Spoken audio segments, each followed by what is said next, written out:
Alright, this is my buddy's new Glock. I'm going to try and hit some targets at 50 yards, but the sights need to be, they need to have a screw set in there, so we're going to see what we can do with it. Don't know what the fuck's going on down there.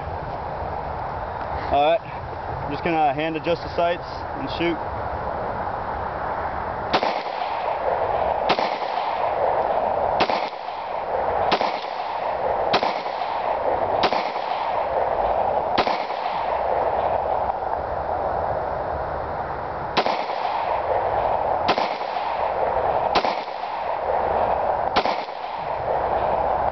Damn.